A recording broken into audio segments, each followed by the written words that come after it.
Good morning. আপনারা কেমন আছেন? আশা করি আপনারা ভালো আছেন, আমিও ভালো আছি। এই যে সকাল সকাল আজকে আবার একটা ভিডিও নিয়ে চলে এসেছি। আমার নতুন ভিডিওতে আপনাদের সবাইকে স্বাগত। এই সকালবেলায় দেখুন, আজকে মঙ্গলবার, তাই সকালবেলায় পুরো রান্নাঘরটা ধুতে বসে গেছি। সপ্তাহে একদিন যদি রান্নাঘর না ধুই তো দেখবেন রান্নাঘরটা অপরিষ্কার থাকে, আর প্রতিদিন তো ধোয়া হয় না। এতটাই তেল চিট পড়ে গেছে যে আজকে মঙ্গলবার একটু রান্নার তাড়া নেই, তাই ভাবলাম যে বসে বসে আগে রান্নাঘরটা পরিষ্কার করে নিই। মাঝে মাঝে রান্নাঘরটা পরিষ্কার করলে না মনটাও ভালো লাগে, রান্না করতেও ইচ্ছা করে রান্নাঘর পরিষ্কার করলে। তো তার জন্যে আর এতটাই তেল চিট পড়েছে যে গরম জলের মধ্যে সার্ফ দিয়ে ভালো করে প্রথমে রান্নাঘরটা একদম সকালবেলায় মানে কাপড় ছাড়ার আগেই ভালো করে ওটাকে পরিষ্কার, রান্নাঘরটা ঘষে ঘষে পরিষ্কার করে নিচ্ছি। আর তারপরেই আমি অন্যান্য কাজে লাগবো। তার জন্যে রান্নাঘরটাকে পরিষ্কার করে নেওয়ার পরেই কাপড় চেঞ্জ করে এই যে সকালবেলায় গরম জল, আমি কিন্তু সকালে গরম জল খাই, সেটাও আজকে খাইনি, একদম রান্নাঘর পরিষ্কার করতে বসে গেছিলাম। তো মর্নিং ওয়াক থেকে এসেই তো তারপরে এই যে ড্রেস চেঞ্জ করে গরম জল বসিয়ে দিয়েছিলাম, গরম জল খেয়ে চা বসিয়ে দিয়েছি। আর তার ইতিমধ্যেই আমার ছেলেও ঘুম থেকে উঠে গেছিলো।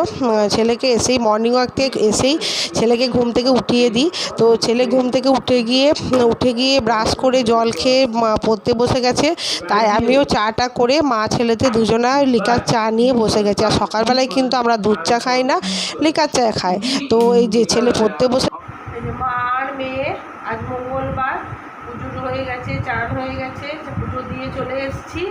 মা আর মেয়ে খেতে বসে গেছি। চপ আর মুড়ি, এই যে চপ মুড়ি খেতে বসে গেছি, মেয়েও তাই। বল গুড মর্নিং। মামি চপ মুড়ি খায়।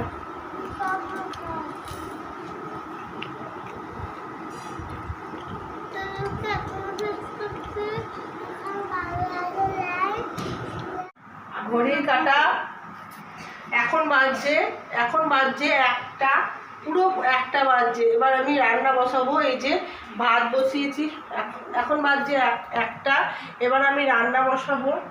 পুরো একটা বাজছে। সকাল থেকে পুজো করে এসে মুড়ি খেয়ে মানে এতটাই ক্লান্তি লাগছিলো এই রোদে বাইরে বেরোনোতে, তো একটু শুয়ে পড়েছিলাম। তো এবার একটা বাজছে, ভাত বসাবো। আর আজকে তেমন কিছু রান্না করব না। তো মাছ নিয়ে এসেছি, মৌরলা মাছ, আর এদিকে চিংড়ি মাছ, এই মাছগুলো নিয়ে এসেছি, এগুলো একে একে বাছি। আর ভাত বসিয়ে দিয়েছি। আর এদিকে বাটা মাছও নিয়ে এসেছি, বাটা মাছ ঝালদা করব। আর এই শাকটা আপনারা কে কী বলেন জানি না, আমরা বলি গিমের শাকটাকে আলু দিয়ে ভাজবো। তো একে একে এগুলো করি।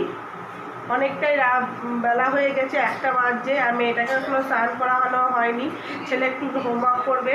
তো রান্না করি, তারপরে আবার দেখা হচ্ছে। ভিডিওটা করে নিই।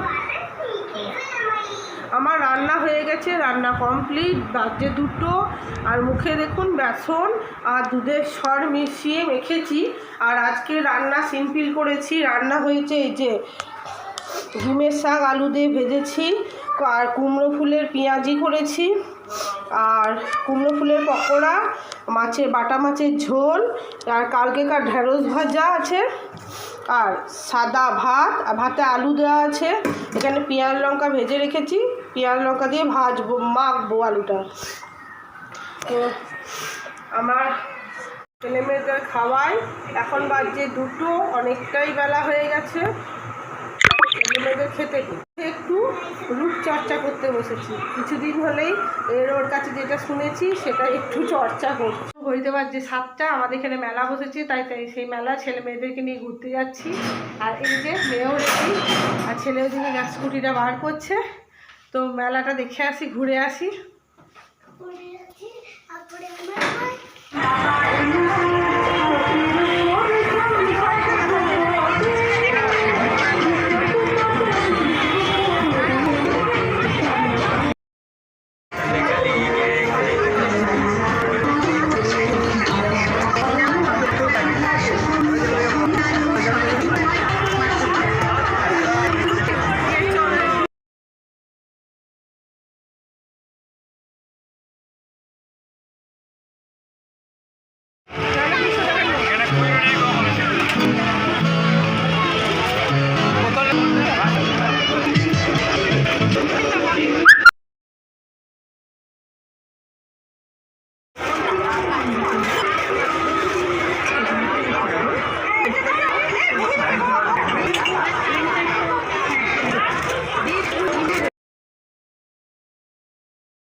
এটা না আমাদের সিউড়ির বিবেক মেলা বেণীমাধব মোড়ে মানে স্কুল মাঠে বসেছে।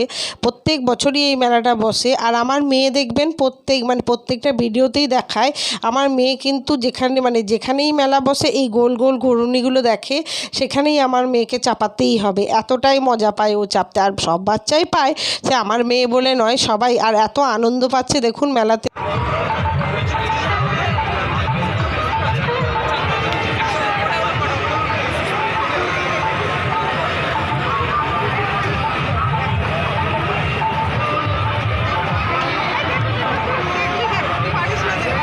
আর এদিকে আমার ছেলে দেখুন এই বেলুন ফাটাবে এই বন্দুক দিয়ে। আমার ছেলের না এই বন্দুক দিয়ে বেলুন ফাটানোটা ছোটো থেকেই খুব একটা শখের জিনিস, বন্দুক চালানো। ওর বাপিকে যেহেতু দেখে, ও ছোটোতেই দেখেছে যে বাপি ডিউটি থেকে আসতো বন্দুক নিয়ে, ও ছোটো থেকেই না ফোর্সে যাওয়ার খুব ইচ্ছা, তো বন্দুক চালানোর খুব ইচ্ছা। জানি না কী হবে ভবিষ্যতে, তো তার জন্যে যে মেলাতেই দেখে ওই বন্দুক খুব মজা পায় ছেলে এগুলোকে ফাটাতে। তাই বললাম যে বেশ, বললো মা ফাটাবো, তাই বললাম বেশ ফাটা।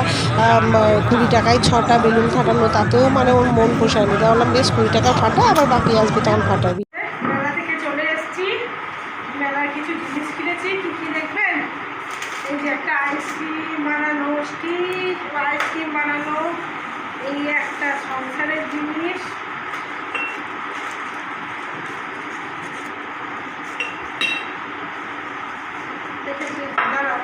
রাখি। আর এই একটা, আর এই যে ঠাকুরের, এইগুলো কিনেছি ঠাকুরের। আর এই যে এগুলো কিনেছি ঠাকুরের। এই যে বাবু, এই ছবিটা তুলে নিয়ে একটা ইয়ে করে আতি সদি সব কর বাবু, একটা ছবি তুলে নিই।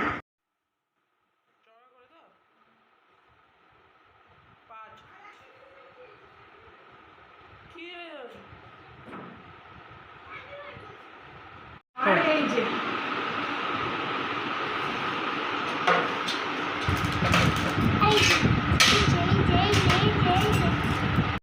জল করে ভর মানুষের জল মেলা থেকে চলে এসেছি। মেলা থেকে এসে ছেলে মেয়েদেরকেও ম্যাগি খাইয়েছি, কেন মেলাতে অনেক কিছু খেয়েছিল, আজকে আর অন্য কিছু খাওয়াইনি। আর এসেই না আমি একটা কেক বানিয়েছি, কারণ আমার হঠাৎ একটা কেকের অর্ডার চলে এসেছে, আর ম্যাগি থিম কেক বলেছিল। তো তার জন্য এই দেখুন ম্যাগি থিম কেকটা কেমন হয়েছে, একটু কাছে নিয়ে কেকটা কেমন হয়েছে আমাকে কমেন্ট করে জানাবেন। কেক বানাতে যত না কষ্ট, তার থেকে বেশি কষ্ট এই রাতের বেলায় সমস্ত আমাকে ধুতে হবে। কেকের জিনিসপত্র এক বেশি হয়ে থাকে, তো সেটাই কোনো কাস্টমার বোঝে না। দাম দেওয়ার সময় জানেন তো মনে করে যে এগুলো কোনো কষ্ট নেই। তো যাই হোক, বেশি বক করলাম, আর বেশি বক করবো না। এই যে দেখুন কেকটা এবার ফ্রিজে ভরে দেবো।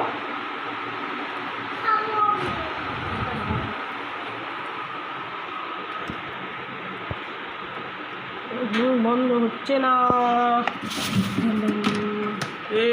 বন্ধ করছে। কেক বানানোর পরে না সমস্ত কিছু নোংরা হয়ে যায়, তো টেবিলটা তাই নোংরা হয়ে গেছে, টেবিলটা ভালো করে পরিষ্কার করে নিচ্ছি। তো চলুন, অনেক বকবক করেছি, আর বকবক করব না, ভিডিওটা এখানেই এন্ড করছি। ভিডিওটা যদি ভালো লেগে থাকে লাইক, শেয়ার, কমেন্ট আর সাবস্ক্রাইব করে দেবেন। দেখা হচ্ছে নেক্সট ব্লগে। Good night, tata. আর সবাই হাসি খুশি থাকেন এইভাবে।